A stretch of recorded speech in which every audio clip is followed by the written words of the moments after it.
नमस्कार, मैं हूं रवि अवस्थी और मेरे साथ हैं सैयद मोहम्मद मुर्तज़ा।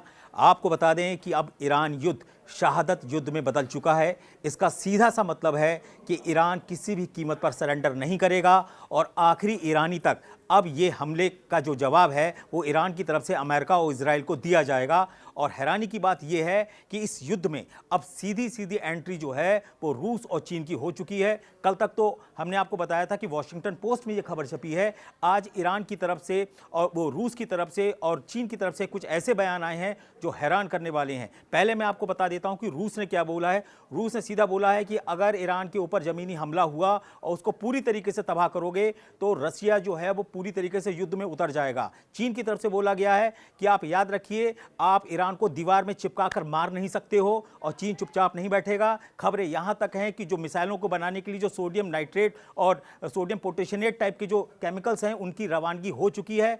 और इंटेलिजेंस की खबर यहां तक आ चुकी है कि ईरान अपनी कुछ खास मिसाइलों में कुछ ऐसा यूरेनियम से धमाका करने की कोशिश कर रहा है जो अमेरिका के लिए बहुत बड़ा चैलेंज है। इसीलिए बोला जा रहा है कि 8 मार्च की जो तारीख है वो ईरान के लिए एक कयामत युद्ध साबित होने जा रहा है। और इसीलिए सबसे बड़ा हमला ट्रंप की तरफ से ऐलान किया गया है कि वो शुरू हो चुका है और आज रात में जो हमले होंगे वो बेहद भयानक होंगे। मुर्तजा, आप सबसे पहले ये बताइए कि ईरान के वजूद की लड़ाई ये शुरू हो चुकी है, इसमें अब कोई शक नहीं रह गया है। आपके पास अब तक का सबसे लेटेस्ट अपडेट क्या है? देखिए, अपडेट यह है कि ईरान ने खाड़ी देशों को एक भरोसे मिलने की कोशिश की है और ईरान ने कहा है कि अगर खाड़ी देशों से आगे कोई हमले नहीं हुए, उसकी ज़मीन का इस्तेमाल ईरान के खिलाफ नहीं किया गया तो हम वहाँ हमले नहीं करेंगे। लेकिन ईरान का मैसेज ये है कि इसको समझने की ज़रूरत है। वो एक तरह से कह रहा है कि हम मारेंगे और रोने भी नहीं देंगे। ईरान ने सऊदी अरब के प्रिंस सलमान एयरबेस पे कल एक मिसाइल अटैक किया है। अब ये मिसाइल अटैक की जो विजुअल्स हैं वो इतने ख़तरनाक हैं कि इसकी धमक जो है, इसकी जो इसके अंगारे जो हैं वो वाइट हाउस तक पहुंच रहे हैं। और अमेरिका को इस बात का एहसास हो गया है कि उसका खेल पूरे खाड़ी में ख़त्म हो चुका है। बहरीन, कतर, यूएई, कुवैत और सऊदी अरब, ये वो देश हैं जहां पर अमेरिका के असर जो हैं उसके बारे में एक अमेरिका के एक रक्षा विशेषज्ञ हैं, उन्होंने कहा है कि ईरान ने जो अमेरिका के बेस हैं उनको गाजा की तरह एकदम समतल कर दिया है। और ये युद्ध चाहे अमेरिका हारे या जीते, लेकिन उसका खाड़ी से उसका नामो निशान एक तरह से मिट चुका है। ये इसमें कोई शक नहीं है कि ईरान में जो इस समय अटैक हो रहे हैं अमेरिका और इजराइल की तरफ से वो बहुत ही भयानक हैं। आज इजराइल ने खुद क्लेम किया है कि उसके 80 लड़ाकू जेट ने अकेले तेहरान में ही ब्लिट्स युद्ध किया। ब्लिट्स युद्ध का मतलब होता है ऐसा बिजली युद्ध जिसमें लगातार कारपेट बॉम्बिंग होती है और उसके जो धमाके होते हैं वो एक बहुत बड़े इलाके को बिल्कुल समतल कर देते हैं, या कहना चाहिए कि ईंटों को बुरादा बना के रख देते हैं। तो इजराइल का जो एक मैसिव अटैक आज जो आज स्टार्ट हुआ है सुबह से, वो रुकने का नाम नहीं ले रहा है। और ऐसा बताया जाता है कि मेहराबाद एयरपोर्ट जो मेहराबाद जो एयरपोर्ट है वहां पे भीषण नुकसान हुआ है। लेकिन अब आप दूसरा पक्ष भी देख लीजिए कि ईरान क्या कर रहा है। मजे वाली बात तो यह है कि 8 दिन से ज्यादा का युद्ध होने जा रहा है और अभी तक ईरान के जो अटैक हैं वो पूरे मिडिल ईस्ट में या पश्चिमी एशिया में जितने भी अड्डे हैं, 27 अड्डे जो बताए जाते हैं मिडिल ईस्ट में जहां पे इस समय अटैक कर रहा है ईरान, वहां रुकने का नाम नहीं ले रहे हैं। इराक में जो अमेरिका का एक बहुत बड़ा बेस था उसको तो बिल्कुल मटिया मेट करके रख दिया है। और ऐसे भी अब तो पश्चिमी मीडिया तक दावा करने लगी है कि इजराइल और अमेरिका अपने भयानक नुकसान को छुपा रहे हैं, वो सही रिपोर्ट नहीं दे रहे हैं। उसकी सैटेलाइट तस्वीरें आप नहीं दिखा रहे हो, लेकिन तेहरान के अंदर जो भयानक हमले हो रहे हैं उनकी तस्वीरें खूब आराम से हमारे सामने आ रही हैं। यहां हमारा कहने का मतलब यह है कि ईरान जो है वो अपने वजूद की लड़ाई लड़ रहा है। और उसने क्या बोला है, यह शहादत वर्ड हमने यूज क्यों किया है, इसके पीछे को आप बहुत अच्छे से समझ लीजिए। संयुक्त राष्ट्र में ईरान के राजदूत ने जो न्यूयॉर्क के अंदर है संयुक्त राष्ट्र का ऑफिस या कहते हैं कार्यालय, वहां उन्होंने क्या बोला है कि आप याद रखिए कि ईरान अपने वजूद की लड़ाई लड़ रहा है। और अगर ट्रंप ये कह रहे हैं कि ईरान सरेंडर कर रहा है, वो मिडिल ईस्ट के और खाड़ी के देशों से या पश्चिमी एशिया के देशों से जंग हार रहा है और सरेंडर करने को तैयार है, तो ये खबर बिल्कुल बेबुनियाद है। ना ही हम ट्रंप की वो शर्त मानेंगे जिसमें ट्रंप ने बोला है कि ईरान बिना शर्त सरेंडर करेगा और हमने उसको हरा दिया है। ये ट्रंप ने आज खूब बोला है। और दूसरी इंपॉर्टेंट बात उन्होंने ये बोली है कि याद रखिए ये जंग जो है वो ईरान के वजूद के लिए हो रही है। हम आखिरी दम तक लड़ाई लड़ेंगे और अगर हम युद्ध नहीं भी जीत सके तो भी हमें शहादत मिलेगी, हम फिर भी जीतेंगे, लेकिन हम कभी भी अमेरिका की गुलामी स्वीकार नहीं करेंगे। मैं आपसे सबसे इंपॉर्टेंट बात ये समझना चाहता हूं कि रूस और चीन की जो मदद इस वक्त ईरान में दिखाई दे रही है, क्या उसके पीछे से पहले से बैकग्राउंड बन रखा था, और इस वक्त जो रूस और चीन की एंट्री हो रही है उससे अमेरिका और इजराइल पर क्या फर्क पड़ेगा? देखिए, ये युद्ध जो है हम देख रहे हैं इस वक्त, इजराइल और अमेरिका एक तरफ है और दूसरी तरफ ईरान है। हमें तस्वीरों में जो चीज़ें हैं वो यही नजर आ रही हैं, लेकिन असली खेल जो चल रहा है वो इसको इसमें समझने की ज़रूरत है। और उसमें साफ है कि अमेरिका की लड़ाई जो है वो ईरान या इजराइल को एक मोहरा बनाने वाली बात है, और असली लड़ाई जो है इसके पीछे अमेरिका वर्सेस चीन और रूस वाला युद्ध है। ईरान की तरफ से जो भी हमले हुए हैं, चाहे वो किसी बेस पे हुए हों, पिन पॉइंट एक्यूरेसी के साथ जो हमले किए जा रहे हैं उसके पीछे रूस और चीन की मदद है। चीन अपने सैटेलाइट जो उसका सिस्टम है उसके ज़रिए वो ईरान को कोऑर्डिनेट्स दे रहा है। जहां ये सोचिए कि जब मिसाइल गिरती है तो ठीक उसी जगह गिरती है जहां पर जो जगह तबाह करनी है। अब ईरान की मिसाइल्स ऐसी हैं जिनकी जो सटीकता जो है उसकी कही जाती है कि 15 से 20 मीटर के सटीक, मतलब कि जो टारगेट है उससे 15 या 20 मीटर आसपास गिरेगी। इतने दायरे में अगर कोई मिसाइल गिर रही है तो समझ लीजिए कि वो उस जगह को पूरी तरह तबाह कर देगी, क्योंकि जब 500 किलो से 1000 किलो का वॉरहेड जो है, मतलब इतना बड़ा विस्फोटक जो है जब कहीं गिरेगा तो आसपास क्या होगा। हमने ये तस्वीर इजराइल में देखी हैं, क्योंकि एयरबेस की जो तस्वीरें हैं खासकर खाड़ी देशों में, वो देखने को नहीं मिला है कि बाद में किस तरह का नुकसान हुआ है। लेकिन इजराइल में हमने नुकसान देखा है और उसको बहुत हद तक सेंसर कर दिया गया है। नेतन्याहू की सरकार जो है वो नहीं चाहती कि जो तबाही की तस्वीरें हैं खासकर वहाँ के मिलिट्री अड्डों की, वो लोगों तक पहुँचे। आप एक बात गौर कीजिए कि इस बार जो है हमारे पास जो तस्वीर आ रही है वो सबसे ज़्यादा कहाँ से आ रही हैं? तल अवीव से। हाइफा में क्या हुआ है, अश्केलॉन में क्या हुआ है, रमात एयरबेस पे क्या हुआ है, नेवातिम में क्या हुआ है, एलात में क्या हुआ है। यहाँ जो तबाही हो रही है इसके बारे में दुनिया को अभी कुछ नहीं मालूम, और इसकी एक बड़ी वजह है कि वहां पर मीडिया कवरेज जो है वो बिल्कुल खत्म कर दी गई है। एक चीज इंपॉर्टेंट मैं बता दूं, ये पक्ष हमने ईरान का दिखाया, अब आपको ये भी आपको समझ लेना चाहिए कि अमेरिका और इजराइल किस हद तक इस हमलों को करते चले जा रहे हैं, और क्यों आज ट्रंप ने और नेतन्याहू ने यह बोला है कि ये अब तक का सबसे भीषण हमला शुरू हो चुका है और आधी रात में हम पूरा इलाका वीरान कर देंगे। इसमें सबसे पहला प्राइम टारगेट जो बताया जा रहा है वो बताया जा रहा है कि ईरान के जो 3 परमाणु ठिकाने हैं, नतांज, फोर्डो और इस्फान, उसको पूरी तरीके से तबाह करना है। दूसरी इंपॉर्टेंट चीज है कि ईरान की जितनी भी मिसाइल फैक्ट्रीज हैं जहां पे भीषण प्रोडक्शन चल रहा है, जिसके बारे में ऐसा दावा किया जाता है कि उसका जो कच्चा माल है वो चीन से भर भर के बहुत पहले ही ईरान भर चुका है, उसको तबाह करना है ताकि ईरान मिसाइल ना बना पाए। तीसरी इंपॉर्टेंट है कि उसके वो ड्रोन जो सबसे ज्यादा कहर बरपा रहे हैं इस समय पश्चिमी एशिया में, ईरान में और अमेरिकी अड्डों पर इराक में, उसको भी तबाह करना है। तीसरी इंपॉर्टेंट बात यह है कि इजराइल और अमेरिका ये चाहते हैं कि हम एक ऐसे सिस्टम को वहां कोलैप्स कर दें ताकि जब जमीनी हमला हमारा हो कुर्द फोर्सेस के थ्रू, तो हमें कम से कम प्रतिरोध का सामना करने पड़े आईआरजीसी का। आईआरजीसी ने कहा है कि सर हम बड़ा बेसब्री से इंतजार कर रहे हैं, आप एक बार जमीन पर उतर के आइए तो हमारे ऊपर हमला करिए। तो ये आईआरजीसी के कमांडर खुला चैलेंज कर रहे हैं। विदेश मंत्री ने कहा है, विदेश मंत्री ने कहा है कि we are waiting for them. एक एनबीसी के एक इंटरव्यू में वहां के जो विदेश मंत्री हैं अब्बास अरागची, उनसे सवाल किया गया ये सोच के कि शायद वो कोई घबरा के जवाब देंगे और ईरान लगेगा बैकफुट पाया जाएगा। उस पत्रकार ने सवाल किया कि अगर आपके खिलाफ जमीन से हमला होता है तो आप क्या करेंगे? तो उन्होंने बहुत ही खामोशी से कहा कि we are waiting for them.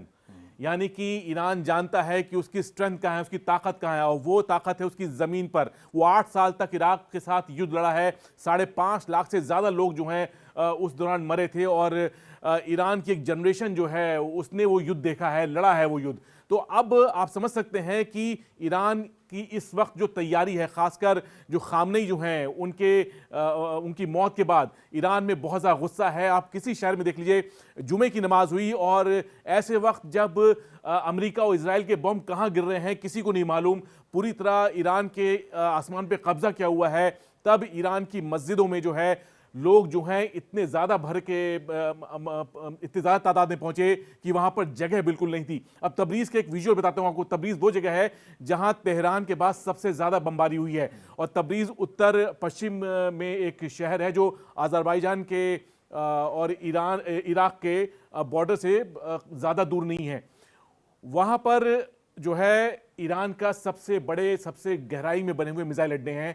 वो ऐसी जगह है जो यूरोप के भी करीब है, वो ऐसी जगह है जो इजराइल के भी करीब है। और यहाँ पर जो उसकी मिसाइल ऐसी हैं जो शॉर्ट रेंज बैलिस्टिक मिसाइल हैं, उसको अगर कम वजन के साथ, कम पेलोड के साथ, छोटे वॉरहेड के साथ अगर लॉन्च किया जाए तो वो आराम से यूरोप तक पहुंच सकती हैं। एक चीज मैं आपको बता दूं, ईरान के लिए आज की रात वास्तव में कयामत की रात है, वास्तव में शहादत युद्ध की रात है। उसके पीछे की सबसे बड़ी वजह यही है कि अब अमेरिका और इजराइल जो अटैक कर रहे हैं उसके तरीके ही उन्होंने बदल दिए। सबसे पहले मैं आपको 2-3 खबरें बड़ी इंपॉर्टेंट इससे जुड़ी हुई बता दूं। अमेरिका ने बोल दिया है कि हम 12,000 से ज़्यादा एरियल बॉम्ब इजराइल को देने जा रहे हैं जो सीधे सीधे ईरान पे गिराए जाएंगे। दूसरी तरफ जो अमेरिका के रक्षा मंत्री हैं पीट हेगसेथ, उन्होंने बोला है कि अब हम ग्रेविटी बम का इस्तेमाल करने जा रहे हैं ईरान के अंदर। ग्रेविटी बम का के बारे में आपको बता दूं कि जो मिसाइलें होती हैं, जैसे टॉम हॉक मिसाइल है, तो टॉम हॉक मिसाइल का जो 70 से 80% का जो हिस्सा है वो इंजन और ईंधन से भरा रहता है, और बाकी का जो 20 से 30% इलाका होता है उसके अंदर वॉर हेड होता है। लेकिन ग्रेविटी बम के संग क्या है कि उसके अंदर कोई इंजन नहीं होता, उसको सीधा ड्रॉप किया जाता है, विंग्स होते हैं, वो उड़ता हुआ अपने टारगेट पे जाता है, और इसीलिए उसमें 900 केजी का जो भार है ग्रेविटी बम के अंदर, वो जब जमीन पे गिरेगा तो वो कहते हैं ना वैक्यूम क्रिएट करके आसपास के इलाके को खींच लेता है। वो जब धमाका करता है तो आसपास की बिल्डिंगों को अपनी तरफ खींच लेता है। तो ये जो ग्रेविटी बम है ये बहुत ही भयानक है जो ईरान के खिलाफ इस्तेमाल हो रहा है, और नो डाउट कि ईरान को अब तक इन दोनों देशों ने, ईरान और अमेरिका और इजराइल ने भयानक नुकसान पहुंचाया है। उनके 250 से ज्यादा कमांडर अब तक मारे जा चुके हैं, 1400 के करीब ईरानी अब तक मारे जा चुके हैं, लेबनान को पूरा पट करके रख दिया है। लेकिन उसके बावजूद राष्ट्रपति पेजेश्किन ने साफ बोला है कि हम ना तो माफी मांगेंगे ना सरेंडर करेंगे, हम आखिरी दम तक युद्ध करेंगे। दूसरी इंपॉर्टेंट बात आपको बता दें कि जो शहादत युद्ध का कॉन्सेप्ट है वो ऐसा लग रहा है कि वॉर से बहुत पहले ही ये तय हो गया था कि अगर खामनेई और उनका टॉप लेवल का जो लीडरशिप है अगर मारी जाती है तो उसको लीड कौन करेगा। तो मैं आपको बता दूं,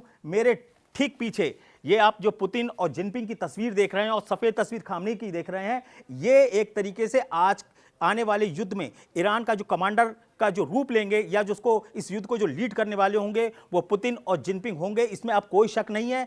क्योंकि अच्छे से रूस को पता है कि अगर आज ईरान तबाह हो गया और अमेरिका का वो कठपुतली देश बन गया ईरान, तो पूरे इस पश्चिमी एशिया से चीन और रूस का दबदबा पूरी तरीके से खत्म हो जाएगा। और रशिया के ऊपर इतना ज्यादा मैसिव दबाव है कि वो किसी भी कीमत पर ईरान को गिरने ना दे। गिरने का मतलब यह है कि ट्रंप और इजराइल की कठपुतली ना बनने दे, कोई भी ऐसी सरकार ना आ जाए जो ईरान को अमेरिका का कहते हैं ना पपेट बना के रख दे, यानी कि कठपुतली बना के रख दे। मैं मुर्तजा आपसे यह पूछना चाहूंगा कि अभी जो खुर्रम शहर की बहुत बात हो रही है, सेजल की बात बहुत हो रही है, खैबर शेकन की बहुत बात हो रही है, ये जो मिसाइलें हैं ये 8 दिन के बाद भी दागी जा रही हैं। आखिर ट्रंप जो ईरान का मिसाइल प्रोग्राम है या जो उसके मिसाइल अड्डे हैं वो ऐसी कौन सी जगह पे हैं जिसको अभी तक ये लोग खत्म नहीं कर पाए? क्या इसको लेकर कोई ऐसी रिपोर्ट आई है? अच्छा, मैं आपसे कुछ सवाल पूछता हूँ।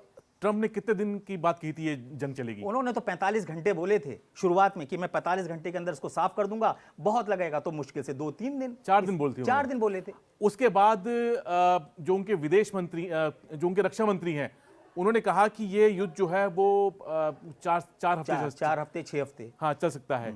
उसके बाद पेंटागन की रिपोर्ट्स आ रही है, पेंटागन ने बताया जा रहा है कि ये वहां तैयारी चल रही है कि ये युद्ध जो है वो 100 दिन चलेगा, 100 दिन से ऊपर चलेगा और ये सितंबर तक जा सकता है। अब ये सोचिए कि ईरान की मिसाइल पावर को लेकर इनके पास कोई सही इंफॉर्मेशन है ही नहीं। ईरान के पास जो मिसाइल सिटीज की बात की जाती है, ये पश्चिमी जो रिसर्च रिपोर्ट है उनमें 25 से 30 की बात की जाती है, ये उनका आकलन है। लेकिन कितना है ये ईरान ने तो कहीं बताया नहीं, ना ही वो क्या कहते हैं ये चीजें निकल के आती हैं।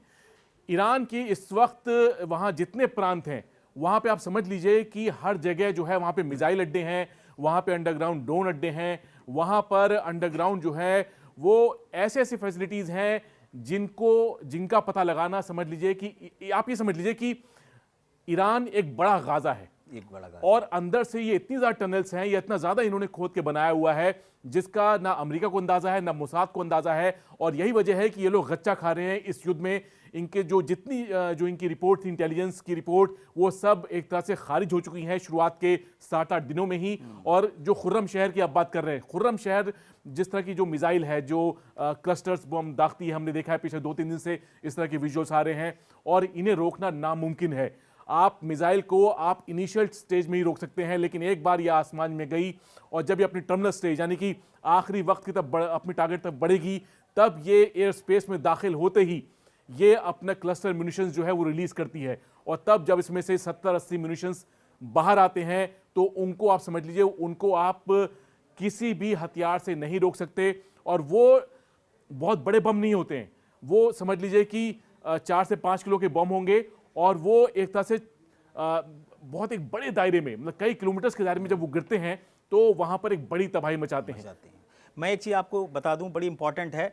कल एक तस्वीर आई थी ट्रंप की, जो ओवल ऑफिस में बैठे थे और उनको कम से कम 20 से 25 पादरियों ने घेर रखा था, और सबके हाथ ट्रंप की पीठ से लेके उनके हाथों पर बंधे हुए थे। और वहां पर जो पादरी थे, मैंने आपको बताया था, रॉबर्ट और पादरी टॉम, इन दोनों ने प्रार्थना की थी कि हे ईश्वर, हमारे ट्रंप को ऐसी शक्ति दो ताकि ये अच्छे फैसले ले सकें। मेरा छोटा सा सवाल है कि अगर युद्ध शुरू होने से पहले ये अगर उन्होंने सही पूजा कर ली होती या पादरियों को बुला लिया होता, तो शायद ये इतना बड़ा युद्ध ना होता। उनको बुद्धि तब आई जब उनकी पिटाई शुरू हो गई। यहां कहने का मतलब इसलिए ये है कि अगर आज ट्रंप पादरियों के बीच में घिरे हुए हैं तो इसका मतलब है उनका कॉन्फिडेंस कम हो गया है, क्योंकि ये वो देश है जो कहता है कि हम पूजा पाठ में यकीन नहीं रखते हैं, हम तो खुद शक्तिशाली हैं, हम तो खुद शक्तिशाली एक देवता हैं, हमें किसी देवता की ऐसी सख्त जरूरत नहीं है। लेकिन ट्रंप के ओवल ऑफिस में जो पादरियों की भीड़ थी वो ये साबित करती है कि अमेरिका का कॉन्फिडेंस लूज हुआ है, और उसको जो चोट पड़ी है सऊदी अरब, कतर, बहरीन में, जो उसके बड़े बड़े रडार उड़ा दिए गए, 10,000 करोड़ का उसका रडार उड़ा दिया गया, जो 5,000 किलोमीटर तक की रेंज में एक परिंदे तक को पकड़ लेता था, उसको एक समोसा टाइप के ड्रोन ने उड़ा दिया, वो भी ईरान के शाहिद ड्रोन 136 को मैं कमाल का मानता हूं। उसके पीछे की वजह क्या है? शाहिद का जो आकार है वो डेल्टा है, और अगर डेल्टा का आकार वाला जो उसका ड्रोन था उसने टी शेप लिया, यानी कि वो सीधा ना होके इस तरीके से गया, उसके चक्कर में वो उसको सही से पकड़ नहीं पाया। और जो रूस ने अपना सैटेलाइट के जरिए जो उसका एक लोकेशन और जो मैप तैयार किया था हमले का, वो कमाल का निकला, और उसने बिल्कुल सटीक हमला वहां जाके उड़ा के उसके सबसे बड़े रडार को उड़ा दिया। कहने का मतलब ये है कि जो ईरान की जो ड्रोन पावर है वो वास्तव में कमाल की है। एक 2 स्ट्रोक मोपेड के इंजन वाले उसे दुनिया का सबसे कीमती, अगर कोई एयर डिफेंस को उड़ा दे या उसके रडार को उड़ा दे, तो ये वास्तव में चुल्लू भर पानी में डूबने के बराबर है अमेरिकन सेना के। अच्छा, अमेरिका के पास जो है दुनिया में 8 थर्ड सिस्टम है। हाँ। और उसमें से उसने एक यूएई में तैनात किया है, एक उसका जॉर्डन में तैनात है, एक उसका सऊदी अरब में तैनात है, एक उसका इजराइल में तैनात है। अब इजराइल में 1 या 2 हो सकते हैं, मैं इसमें तो कंफर्म नहीं हूं, लेकिन कोई कहा जाता है कि नेवातिम में है और तेल अवीव में है। इतना बड़ा मिसाइल डिफेंस नेटवर्क जो है, अगर इसके बावजूद ईरान की मिसाइल जो आपने नाम लिया, खुर्रम शहर, सज्जिल, खैबर शिकन और फत्ता, अगर ये लगातार वार कर रही हैं और इजराइल इनको रोक नहीं पा रहा है, ना सऊदी अरब ना यूएई, तो आखिर इनका क्या फ़ायदा। और इसमें से खबर यह है कि इसमें से 3 थर्ड सिस्टम जो हैं, जॉर्डन, सऊदी अरब और यूएई, यहाँ पर इनके रडार जो हैं वो तबाह किए जा चुके हैं, उसमें अब कुछ नहीं बचा। अब वो सिर्फ एक लॉन्चर बन के रह गया है। अब उसके पास किसी विमान को या किसी मिसाइल को या किसी ड्रोन को ट्रैक करने की काबिलियत नहीं बची है। अच्छा, एक अभी आप आज शाहिद की तारीफ कर रहे थे, लेकिन दुनिया जो है सब शाहिद 136 की बात करती है। दुनिया ने इसका कमाल यूक्रेन में देखा है, लेकिन शाहिद 136 से भी खतरनाक जो ड्रोन जो है वो है इनका आरस ड्रोन। RS-2 ड्रोन जो है वो उतनी ही रेंज, मतलब 2000 किलोमीटर की रेंज तक वार करता है, लेकिन उसमें जो शाहिद ड्रोन से तिगुना वजन का वॉरहेड है, मतलब 150 किलो। और ये ड्रोन जो है शाहिद ड्रोन से दोगुनी रफ्तार से उड़ता है। तो अब समझ लीजिए कि ईरान जो है इस तरह के ड्रोन जब इस्तेमाल कर रहा है तो उसको रोकने वाला कौन होगा। अब आपको बता दूं, जब शाहिद की बात करी, शाहिद पे इसलिए ज़्यादा बिलीव मेरा चलता है कि जो शाहिद का 238 वर्जन आया है, जेट वर्जन, उसने तो इराक में धुआं निकाल के रख दिया। सब उनके जो विमान वाहक पोत थे अमेरिका के, वहां पे खड़े थे, बता रहे हैं उसको सबको उड़ा दिया। कोई फोटो उसकी जारी करने की हिम्मत नहीं जुटा पा रहा है। ट्रंप जो है वो बुरी तरीके से वास्तव में बौखलाए हुए हैं। उनको देखिए, उन्होंने गलती क्या की, उन्होंने जो जनरल डैन कैन थे उनकी राय को बिल्कुल नहीं माना। उन्होंने बोला था कि हमें अभी ईरान से युद्ध में पंगा नहीं लेना चाहिए, हम फंस जाएंगे। अब आप देखिए फंस गया। ये ईरान युद्ध अमेरिका के लिए दूसरा यूक्रेन साबित होगा। ये यहां से नहीं निकल पाएंगे, और रशिया ने उनको बुरी तरीके से फंसा दिया है। और रशिया ने जिस तरीके से ये कहा है कि अब हम ईरान को अकेला नहीं छोड़ सकते, ये अगर सोचता है कि हम ईरान को अकेला छोड़ देंगे तो ये बड़ी भारी मूर्खता होगी। और इसीलिए सोशल मीडिया में जो कोहराम मचा हुआ था कि अरे ईरान पर इतना भयानक हमला हो रहा है, उसको तबाह किया जा रहा है, आखिर रूस और चीन कहाँ है, तो रूस ने साबित कर दिया है और चीन ने साबित कर दिया है कि हम ईरान के लिए गद्दार नहीं, हम ईरान के लिए वफादार हैं और उसने ये साबित करके अब दिखा भी दिया है। बस एक चीज़ बड़ी इंपॉर्टेंट है कि ईरान के ऊपर जो CIA मोसाद की सबसे लेटेस्ट खबर अभी आ रही है, उसका सीधा सीधा दावा है कि कुछ ऐसी मिसाइलें तैयार ईरान कर रहा है जिसके अंदर परमाणु यूरेनियम जैसी कोई चीज लगाई जा सकती है, उससे हमला हो सकता है। उसी को लेकर इतनी ज्यादा खलबली मची है, उसी को लेकर ट्रंप और नेतन्याहू इतने ज्यादा बौखलाए हुए हैं और इसीलिए बोला जा रहा है कि आज की रात में कयामत युद्ध होगा जो ईरान के लिए शहादत युद्ध साबित हो सकता है। लेकिन आप इतना याद रखिए कि रूस और चीन की एंट्री ने पूरा का पूरा गेम जो है वो पलट के रख दिया है। अब ईरान को हराना इतना आसान नहीं है। जमीन पर कुर्द की सेना सीधे नहीं लड़ेगी। उनके कमांडर्स ने सीधा बोला है कि जब आप हमारे संग आ जाओगे तब हम आगे बढ़ेंगे। ऐसा नहीं होगा कि आप वॉशिंगटन और पेंटागन से बैठ के हमको बोलोगे कि जाओ बेटा तुम सूली पे चढ़े हो, हम पीछे से आ रहे हैं। क्योंकि सब जानते हैं कि ट्रंप जब भी बोले कि आप आगे लड़ने जाओ, मैं पीछे से आ रहा हूं, तो ट्रंप कभी नहीं आते हैं। यही हुआ था। कुर्द जो है वो एक बार धोखा खा चुके हैं। तो मेरा कहने का मतलब यह है कि हम इस चर्चा को अभी विराम देंगे, लेकिन आखिरी कमेंट मैं आपसे जानना चाहूंगा, अगले 24 घंटे में ईरान का भविष्य क्या होगा, ईरान क्या करेगा और अमेरिका और इजराइल के लिए अगले 24 घंटे कैसे होंगे? देखिए, हमने खबर अभी हम पढ़ रहे थे कि ब्रिटेन में B-1 बॉम्बर पहुंच चुका है और B-1 बॉम्बर जो है अमेरिका का सबसे बड़ा बॉम्बर है और 34,000 किलो के बम लेके चल सकता है, यानी करीब करीब 24 क्रूज मिसाइल। इतने बड़े बॉम्बर को लाने की नौबत क्यों पड़ी है कि वो इसलिए कि इनका सारे जहाज जो है फेल हो गए हैं। ये जितने बमबारी कर रहे हैं उसमें वो कामयाब नहीं हो पाए हैं। ये बॉम्बर आएगा तो इनको लग रहा है कि उम्मीद है कि भाई जो मिसाइल सिटीज जो है जो बहुत गहराई में है उसके खिलाफ हम एक बड़ा एक आक्रमण करेंगे और उनको तबाह कर सकते हैं। लेकिन वो बॉम्बर कहां से आ रहा है? ब्रिटेन से। ब्रिटेन ने अगर इस जंग में एक तरह से शामिल हुआ, वहां से एक तरह से हथियार लॉन्च किए गए, तो ईरान ने तो बोल दिया खाड़ी देशों से कि तुम्हारे यहां से अगर लॉन्च किए जाएंगे तो हम तुम्हें बर्बाद कर देंगे। तो अगर ब्रिटेन से लॉन्च किया जाएगा तो फिर ईरान साइप्रस का क्या करेगा, जहां पर ब्रिटेन के 2 अड्डे हैं, और फिर तो उनके लिए भी कहा जाएगा कि RIP। हाँ, सही कह रहे हैं। मैं इसको चर्चा को विराम देता हूँ। इतना मान के चलिए कि आज की रात वास्तव में ईरान के लिए कयामत की रात है, क्योंकि आज ही ईरान के ऊपर वो हमला होने वाला है जिसकी शायद हमने किसी ने कल्पना नहीं की है। और अच्छे से ईरान भी जानता है, रूस और चीन भी देख रहे हैं कि ये मामला कहाँ जा रहा है, कैसे जा रहा है। और आप देखिएगा अचानक इसमें एक ऐसी एंट्री होने वाली है जिसकी हम और आप कल्पना नहीं करेंगे। अगले 24 घंटे दुनिया पर बहुत भारी होने वाले हैं और हम आपका इसका जो भी अपडेट होगा वो आपको बताएंगे। तब तक के लिए नमस्कार।